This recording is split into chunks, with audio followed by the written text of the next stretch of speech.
কিডনিৰ পাথৰৰ সমস্যা আমাৰ দেশত অজ্ঞাত নহয়। প্ৰস্ৰাৱত থকা কিছুমান বিশেষ পদাৰ্থ যেনে কেলছিয়াম, অক্সালেট আৰু ইউৰিক এচিড অত্যাধিক ঘনীভূত হ'লে এই সমস্যা আৰু অধিক ভয়াৱহ হৈ উঠে।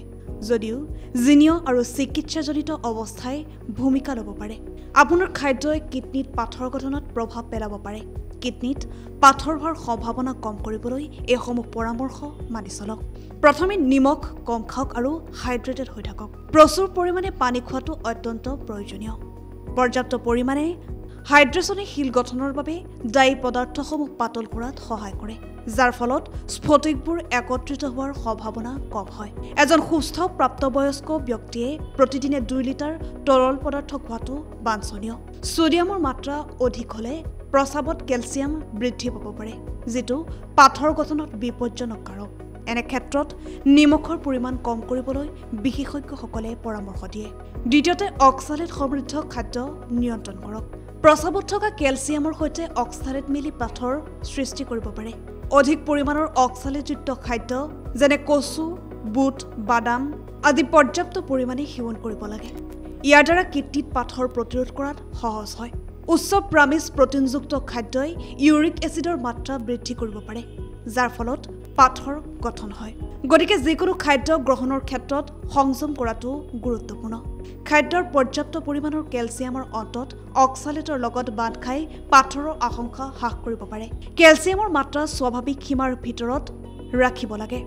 বৃদ্ধি আৰু হ্ৰাসৰ ওপৰতো চকু ৰাখিব লাগে, কাৰণ দুয়োটাই বিকট পাথৰ গঠন হোৱাত প্ৰৱণতা বৃদ্ধি কৰে। তৃতীয়তে, অতিৰিক্ত ভিটামিন চি পৰিহাৰ কৰক। ভিটামিন চিৰ পৰিপূৰক অধিক পৰিমাণে গ্ৰহণ কৰিলে বিকট পাথৰ সৃষ্টি হ'ব পাৰে। গতিকে প্ৰতিদিনে যিমান পাৰে প্ৰয়োজন অনুসাৰে ভিটামিন চি খাব লাগে। লগতে কেফেইন আৰু মদ্য সীমিত কৰিব লাগে। এই পদাৰ্থসমূহৰ ফলত পানী লগা হ'ব পাৰে, যাৰ ফলত পাথৰো সৃষ্টি হ'ব পাৰে। আৰু চতুৰ্থতে, ব্যায়াম। বহি থকা জীৱনশৈলী শিল গঠনৰ অন্যতম গুৰুত্বপূৰ্ণ বিপজ্জনক কাৰণ, যদিও ইয়াক প্ৰায়ে উপেক্ষা কৰা হয়। গতিকে নিয়মীয়াকৈ ব্যায়াম কৰাটো অভ্যাস কৰি তোলক। ইয়াৰ ফলত কিডনিৰ পাথৰ প্ৰতিৰোধ কৰাত সহজ হ'ব পাৰে। অন্যান্য শাৰীৰিক উপকাৰো উপলব্ধ।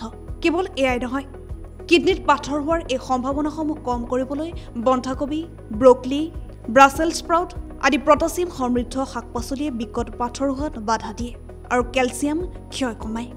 নেমুত চাইট্ৰিক এচিড থাকে, যাৰ ফলত কিডনিত পাথৰ গঠন হোৱাত বাধা দিয়ে আৰু ইয়াক দ্ৰৱীভূত কৰাটো সহায় হয়। বেছিভাগ গোটা শস্যই সুস্থ ওজন বজাই ৰখাত সহায় কৰে, যিটো কিডনিত পাথৰ প্ৰতিৰোধ আৰু চিকিৎসাৰ বাবে উপকাৰী। গতিকে কিডনিত পাথৰ হোৱাৰ সম্ভাৱনা কম কৰি তুলিবলৈ এইসমূহ পৰামৰ্শ মানি চলক। সুস্থ থাকক, সবল থাকক। ধন্যবাদ। চাই থাকিব প্ৰাগ নিউজ ডিজিটেল।